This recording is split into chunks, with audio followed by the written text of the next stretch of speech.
ہیں کہ کسی عورت کا پیر ہونا، اسی طرح اس کو اجازت اور خلافت دینا کیسا ہے؟ دیکھیں، شرعاً بالکل ناجائز ہے۔ جتنے بھی لیڈ کے معاملات ہیں اس میں اللہ تبارک و تعالیٰ اس کے رسول کریم صلی اللہ علیہ وسلم نے صرف مردوں کا انتخاب فرمایا اور انہی کو مخصوص کیا ہے، کیونکہ اس میں باہر نکلنا ہوتا ہے، مردوں سے اختلاط ہوتا ہے، بعض اوقات جنگوں وغیرہ کے معاملات ہوتے ہیں اور اس میں پھر یقینی سی باتیں قیدی بھی بن سکتے ہیں اور دیگر معاملات ہوتے ہیں۔ اس وجہ سے عورتوں کی اللہ نے ساختی ایسی بنائی ہے اور اللہ تبارک و تعالی نے ان کے مقامات، ان کے درجات، ان کے مناصب، ان کے کام یہ بھی واضح فرما دیے ہیں اپنے حبیب کریم صلی اللہ علیہ وسلم کے ذریعے سے۔ تو لہٰذا ان کا کام ہے اپنے گھر میں وقت دینا، گھر میں رہ کر وہ اپنے ملک کے لیے، اپنے مذہب کے لیے کرنا چاہیں، بہت اچھی بات ہے، یہ منع بھی نہیں ہوتا ہے۔ اور بعض مجبوری کے صورتوں میں عورتیں گھر سے باہر نکلتی بھی ہیں، وہ بھی ایک مسئلہ ہے۔ لیکن ایک ہوتا ہے کہ لیڈ کرنا، اس کے لیے خاص طور پہ جو کویسچن ہے اس پہ میں فوکس کرتے ہوئے عرض کرتا ہوں کہ یہ شرعاً جائز نہیں ہے۔ نہ نبی کریم صلی اللہ علیہ وسلم کے زمانے سے آج تک ایسا ہوا۔ بی بی فاطمہ رضی اللہ تعالی عنہ کیا خلافت کی مستحق نہیں تھیں کہ وہ عورتوں کو لیڈ کرتیں؟ لیکن میرے آقا نے ان کو یہ منصب نہیں دیا، اجازت مرحمت نہیں فرمائی۔ ایسے ہی جتنے بھی ازواج مطہرات ہیں ایک سے ایک ذہین فطین تھیں، جیسے ہماری والدہ سیدہ عائشہ صدیقہ رضی اللہ تعالی عنہا عالمہ بھی تھیں، مفتیہ تھیں، زبردست مفسرہ اور مجتہدہ تھیں، لیکن اس کے باوجود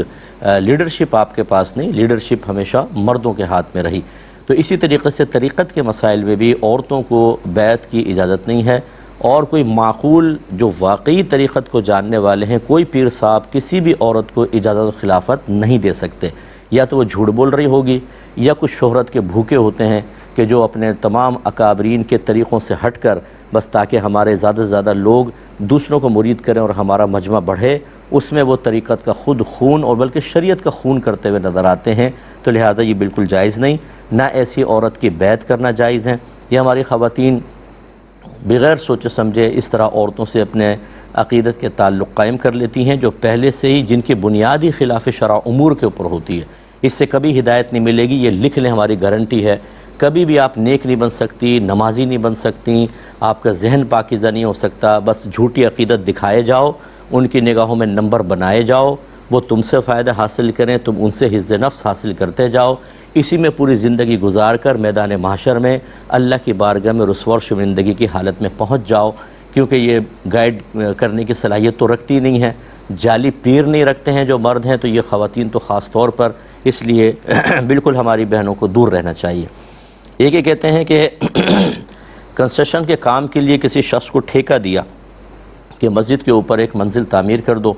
اور جیسا انجینئر نے اس کو نقشہ بنا کر دیا تھا کہ نہیں پلر کے اوپر پلر ہے، یہاں بیم دینے، اس نے کسی چیز کی پرواہ نہیں کی اور غلط جگہ بیم دیے اور پلر ڈالے، اور اس کی وجہ سے کچھ عرصے بعد وہ عمارت جھول گئی، بلکہ وہ گری تو نیچے والی عمارت بھی گر گئی، اور وہ خطا کا اعتراف بھی کر رہا ہے۔ تو کیا اب اس کے اوپر یہ لازم ہے کہ وہ سارا کا سارا یہ بنوا کر دے گا؟ لیکن سارے کا سارا بنوا کر دینا تو لازم نہیں ہے۔ ہوگا طریقہ کار یہ کہ جو اس فیلڈ کے لوگ ہیں خاص طور پہ وہ، ورنہ جو آپ کے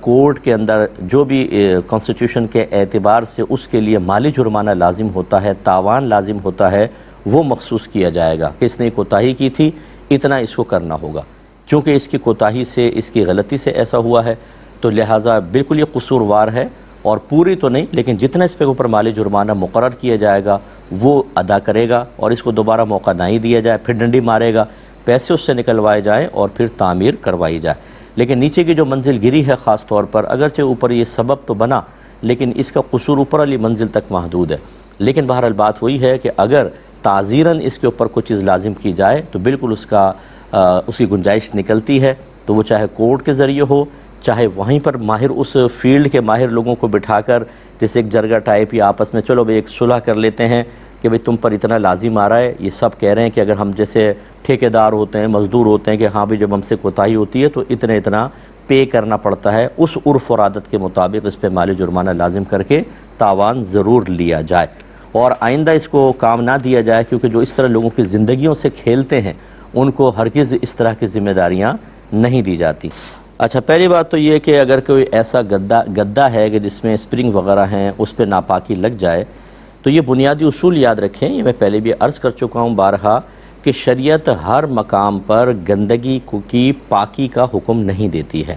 یہ وہاں پر حکم ہوتا ہے کہ جہاں پر آپ نے نماز پڑھنی ہے اور آپ کے اعضائے سجود اس جگہ پر لگیں گے، یا آپ نے کپڑے پہن کے نماز پڑھنے ہیں تو کپڑے پاک ہونے چاہیے، لباس جسم ہے تو جسم پاک ہونا چاہیے، یعنی جس کا عبادت کی ادائیگی کے اندر استعمال ہوگا وہاں تو شدت کے ساتھ حکم ہوگا۔ اسی طریقے سے ہر وہ مقام کے جہاں پر ناپاک ہو کر وہ ناپاکی پھر آگے بڑھے گی، جیسے مثال کے طور پر کارپیٹ کے اوپر بچے نے پیشاب کر دیا، اب آپ اس کو پاک نہ کریں، گیلا پیر رکھیں گے، آپ کا پاؤں پھر ناپاک ہو جائے گا۔ یہاں شریعت مطالبہ کرے گی کہ اس ناپاکی کو ختم کرو، لیکن جہاں اس قسم کے معاملات نہیں ہیں اسے پاک کرنے کا حکم نہیں۔ جیسے آپ موٹر سائیکل لے گئے باہر گندے پانی کے اندر آ کے کھڑی کی تو اب اس کو ٹائر دھونے کا حکم کوئی ہوگا، کیونکہ وہ نہ نماز کے لیے استعمال ہو رہا ہے، نہ اس پہ آپ ہاتھ لگائیں گے، نہ اس سے ناپاکی بڑھنے کا اندیشہ ہے تو ضرورت نہیں۔ اسی طریقے سے گدے کا مسئلہ ہے کہ اس پہ اگر ناپاکی لگ گئی ہے، فرض کر لیں اگر بچے نے پیشاب وشاب کیا، کوئی اسمیل وغیرہ ہے تو اسمیل بس دور کر دیں، اور جنابت کے جیسے آپ نے فرمایا کہ مادہ منوی وغیرہ اگر لگ گیا ہے تو اس میں تو اتنی کوئی اسمیل بھی نہیں ہوتی ہے، بہرحال پھر بھی گیلی کپڑے سے تھوڑا سا اس کو رگڑ دیں اور ایسے چھوڑ دیں، اس پہ چادر بچھا دیں، اور بچھاتے ہیں اس کے اوپر بیٹھ کے آپ ذکر الہی بھی کر سکتے ہیں، اور اگر کوئی فرض کر لیں کہ شرعی معذور ہے کہ کھڑے ہو کے نماز نہیں پڑھ سکتا تو اسی مقام پر بیٹھ کر وہ اشارے سے نماز بھی پڑھ سکتے ہیں۔ یعنی پھر شریعت اس کا مطالبہ نہیں کرتی کہ گدے کو ضرور پاک کرو، نہ اس ناپاکی کو اسی طرح باقی چھوڑ دینے کی بنا پر آپ گناہگار ہوں گے، کیونکہ یہ عبادت کی ادائیگی میں استعمال نہیں ہو رہی ہے۔ باقی یہ کہ جو آپ نے فرمایا کہ جو گاؤں کی عورتیں ہیں ان کو نہ پڑھنا آتا ہے نہ کچھ، تو میں گزارش کرتا ہوں کہ یہ تو مجھے ذہن میں نہیں ہے کہ، اور نہ کوئی ایسا مسئلہ ہے کہ غسل کی صورت میں اگر کچھ نہ کریں تو کافر ہو جائیں گے۔ ہاں یہ ہے کہ مطلب اگر عورت ناپاکی کی حالت میں ہو اور مرد اس سے حلال سمجھ کر جسمانی تعلق قائم کرے، باقاعدہ جسمانی تعلق جس کو کہا جاتا ہے، تو وہ کفر تک پہنچ جائے گا، کیونکہ حالت حیض میں مردوں کو عورتوں سے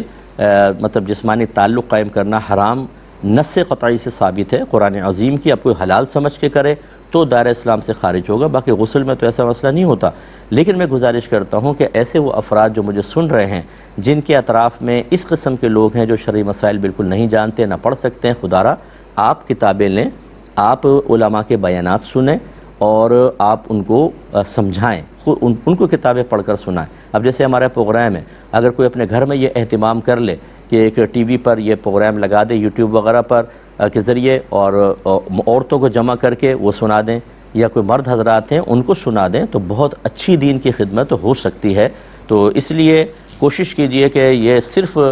ذمہ داری علماء پر نہ ڈالیں۔ ہم پوری کوشش کر رہے ہوتے ہیں، اور یقین کریں رات دن ہم کام کر رہے ہیں، رات دن اپنی بس پرسنل جو ایکٹیویٹیز ہیں اس کے بعد پھر ہماری اور کوئی ایکٹیویٹی نہیں ہے، صرف دین کا کام ہے۔ تو لیکن اس کے باوجود پبلک اتنی زیادہ ہے، کہاں کس مقام پر پہنچیں گے۔ اسی لیے میرا تو مشن ہے افراد تیار کرنا، میں صرف عالم اور مفتیہ تیار کرنے میں لگا ہوں کہ زیادہ سے زیادہ لوگوں کو علوم دینیہ سیکھنے کا موقع ملے، فرد ہوگا تو سیکھنے کا موقع ملے گا۔ میں آپ سب سے گزارش کرتا ہوں کہ آپ بھی اس جہالت کے خلاف علمی جہاد میں ہمارا ساتھ دیں۔